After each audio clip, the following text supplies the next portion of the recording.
Asrul Sodri Wasili Amri Walulat Kamil Lisani ya saudara, ini efek keseringan nonton film horor, jadinya otaknya kebawa-bawa, rada-rada ada bawa-bawa mistiknya.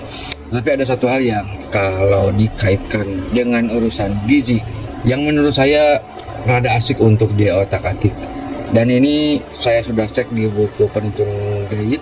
Kemudian saya juga mengingat-ingat pelajaran-pelajaran buku-buku tentang gizi. Sepertinya yang satu ini belum ada gitu orang gizi yang nekat membahasnya. Satu penyakit yang sebetulnya sudah dikenal lama, tapi sampai sekarang rasa-rasanya belum ada tuh tuntunan diet untuk penyakit tersebut. Penyakit itu yaitu santet.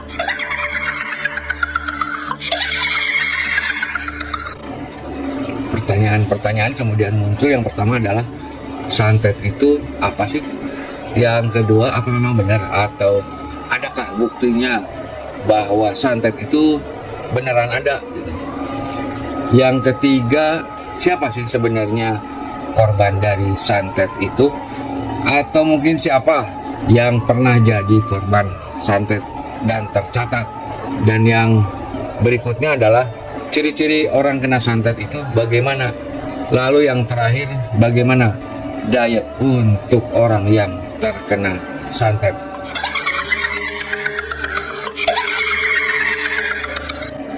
Dan ini dia nih, santet itu apa sih?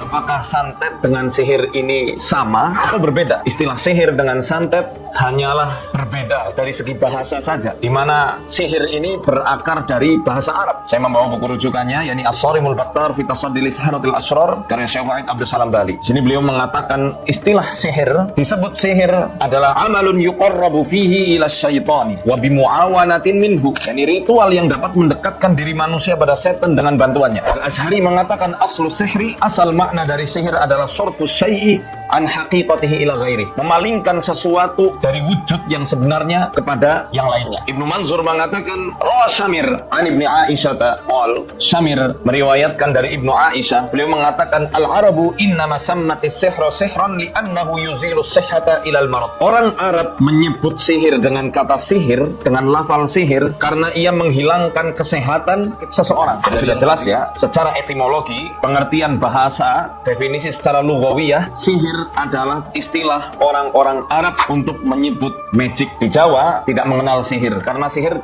dari bahasa Arab. Oleh karena itu mereka mengenal dengan istilah santet. Dan istilah santet baru muncul di era akhir kerajaan Majapahit. Sehingga santet adalah pelafalan orang-orang Jawa Timur kala itu untuk menyebut istilah magic atau sihir. Kemudian ini adalah jawaban untuk pertanyaan kedua. Ada nggak sih kalangan medis yang sudah membuktikan bahwa santet itu beneran ada? Dokter SP, SPB, K, ya. K itu konsultan ya dok? Yes. KL, M, kesehatan. Yes. MK itu medical, master ya, yes. Kesehatan ini. Yes. Kalau KL-nya? Kepala leher. Hah? Serius? Head and neck surgery. Oh, ya. Wow. Saya consultant in head and neck surgery.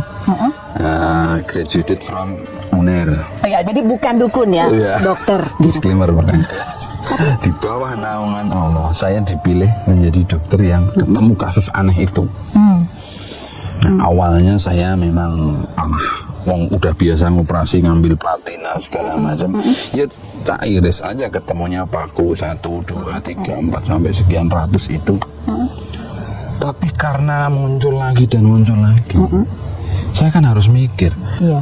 Saya sudah 3 kali ngoperasi ini pasien, mau berapa kali? Terus semua orang nggak ada yang bisa menjelaskan bagaimana paku itu bisa masuk.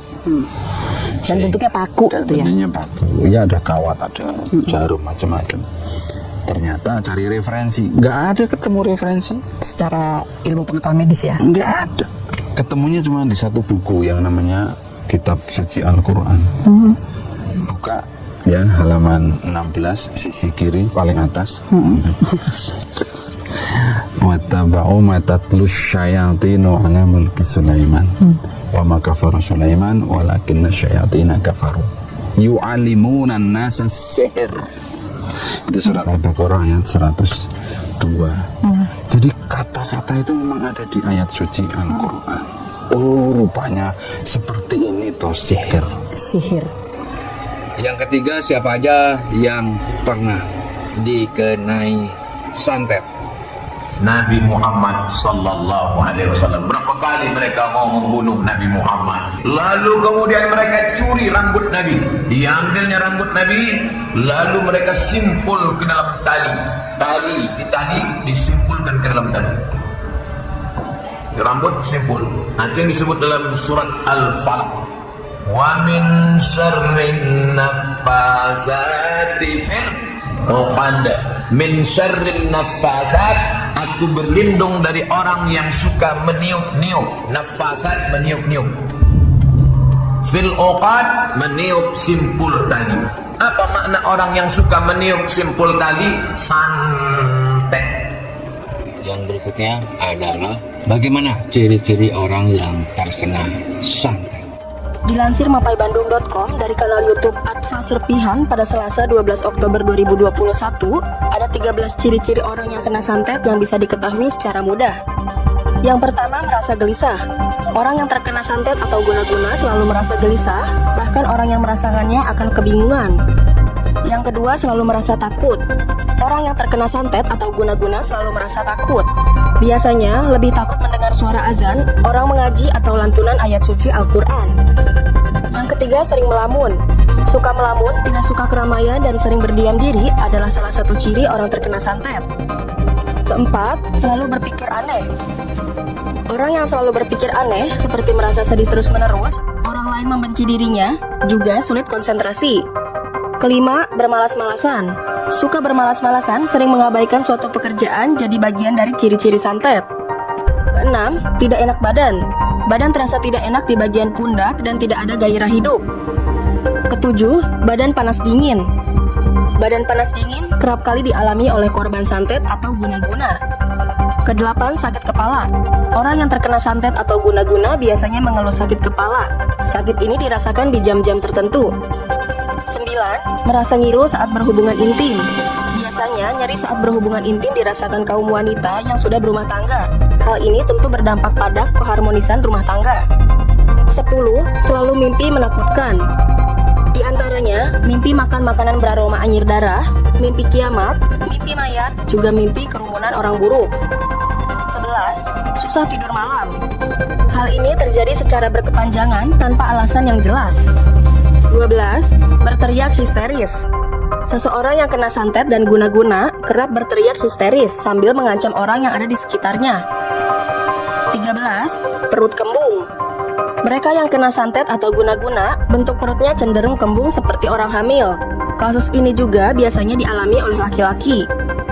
Itulah 13 ciri orang terkena santet dan guna-guna. Dan yang terakhir adalah soal diet anti santet. Adapun untuk dietnya adalah yang pertama tentunya diet TKTP. Kalau sekarang namanya diet TNTT, jadi gitu ya. Sebenarnya ya itu juga tinggi kalori, tinggi protein. Yaitu diet yang mengandung energi dan protein di atas kebutuhan normal. Diet diberikan dalam bentuk bahan biasa atau lunak, ditambah bahan makanan sumber protein tinggi seperti susu, telur, dan daging. Tujuan diet sendiri adalah memberikan makanan yang memenuhi kebutuhan energi dan protein guna mencegah dan mengurangi kerusakan jaringan tubuh. Kemudian, karena biasanya orang yang terkena santet itu menderita sehingga berat badannya cenderung turun, maka diharapkan dengan diet ini akan tercapai berat badannya yang ideal. Beberapa makanan yang bisa diberikan kepada yang menjalani diet TKTP diantaranya adalah nasi, mie, bihun, roti, makaroni, puding, kemudian gula, kemudian juga daging sapi, ayam, ikan, telur, susu, keju, dan es krim, lalu semua jenis kacang-kacangan dan hasil olahannya seperti tahu dan tempe, lalu ada sayurannya terutama golongan B seperti bayam, buncis, daun singkong, kacang panjang, dan wortel yang direbus, dikukus, dan ditumis. Kemudian dilengkapi pula sebaiknya dengan buah-buah segar seperti buah-buah segar lah dianjurkannya. Minyak yang digunakan adalah minyak goreng tapi bukan minyak jelantah. Kemudian bumbunya jangan terlalu tajam, namanya juga orang sakit, yang biasa-biasa aja lah. Dan makanan yang ordinary adalah semua bahan makanan yang dimasak dengan minyak atau kelapa, santan kental, kemudian juga santan kental, kemudian juga bumbu yang merangsang seperti cabai, merica, dan cuka, dan yang terakhir adalah minuman rendah energi dan minuman yang mengandung alkohol. Tapi di sisi lain ada juga beberapa makanan dan minuman yang diupayakan mesti ada dalam sajian hariannya. Bahan-bahan tersebut diantaranya yaitu yang pertama adalah air zam-zam. Air zam-zam ini sudah terkenal, ada hadis yang menyebutkan bahwa khasiat dari air zam-zam itu tergantung pada mereka yang meyakininya. Jadi kalau umpamanya orang yakin bahwa dengan air zam-zam itu santet bisa dilawan, maka insya Allah santet dengan karunia Allah akan bisa dilawan. Selanjutnya adalah kurma ajwa. Tak hanya terkenal manis dan sering ditemukan saat bulan puasa, kurma yang berasal dari Timur Tengah mampu mengobati dan mengurangi pengaruh sihir ilmu hitam seperti santet. Diriwayatkan dalam hadis bahwa kurma ajwa bisa mencegah dan mengobati sihir. Bahkan kurma kesukaan Nabi Muhammad SAW ini juga ditakuti jin. Dalam Sahih Al-Bukhari dan Sahih Muslim diriwayatkan hadis dari sahabat Sa'ad bin Abi Waqqas. Dari Nabi Muhammad SAW, beliau pernah bersabda, barang siapa mengonsumsi 7 butir kurma ajwa pada pagi hari, maka pada hari itu ia tidak akan terkena racun maupun sihir. Hadis riwayat Al-Bukhari dan Muslim. Yang berikutnya yaitu daun bidara. Daun bidara atau juga populer dengan sebutan daun bidara berasal dari tanaman berukuran kecil yang banyak tumbuh di daerah kering atau gurun. Tanaman dengan nama latin Ziziphus mauritiana ini juga dipercaya bisa jadi obat penawar sihir. Selanjutnya adalah minyak zaitun. Minyak zaitun dikenal dengan sederet manfaatnya. Zaitun bahkan tercatat dalam Al-Quran dan disebut sebagai tanaman yang diberkahi. Rasulullah SAW bersabda, makanlah minyak zaitun, sesungguhnya ia diberkahi. Berlauklah dengannya dan berminyaklah dengannya, sesungguhnya ia keluar dari pohon yang diberkahi. Hadis riwayat Ahmad dan Tirmizi disahihkan oleh Syekh Albani. Selanjutnya yaitu adalah daun kelor. Meski ukurannya kecil, daun kelor memiliki banyak manfaat bagi kesehatan. Bahkan ada yang percaya daun kelor bisa mengalahkan kekuatan makhluk halus. Seperti yang diterangkan pengasuh Ponpes khusus rehabilitasi sakit jiwa dan narkoba Zikrus Sifa Asma Brojomusti, Kiai M. Muzakin, atau yang akrab disapa Gus Zaki Al-Sekanori. Salah satu unsur yang terkandung di daun kelor ini adalah fosfor yang insya Allah bisa menyerap energi dan membuangnya kembali. Terlebih bila dilakukan dengan cara diruqyah, bisa buat pengobatan sakit jiwa, narkoba guna-guna, serangan gaib, santet, dan lain-lain. Selain bahan-bahan tadi, info dari Artificial Intelligence menyebutkan pula bahwa orang yang terkena santet sebaiknya diberi pula jahe, kunyit, temulawak, sereh, air kelapa, dan madu. Bahan-bahan tersebut memiliki sifat antiinflamasi dan mengandung antioksidan yang bisa meningkatkan kekebalan tubuh, mempercepat kesembuhan dari penyakit. Yang jadi masalah kemudian adalah ternyata santet itu ada bermacam-macam. Selain sebut sajalah santet polosannya itu tidak mendompleng dengan apa-apa, ujung-ujung orangnya masuk paku gitu umpamanya. Ada pula santet ain. Ini yang konon katanya paling susah disembuhkan. Santet ain yaitu santet yang mendompleng pada penyakit yang diderita sasarannya. Lantas, diet seperti apa yang cocok untuk mereka yang dikenai santet ain ini?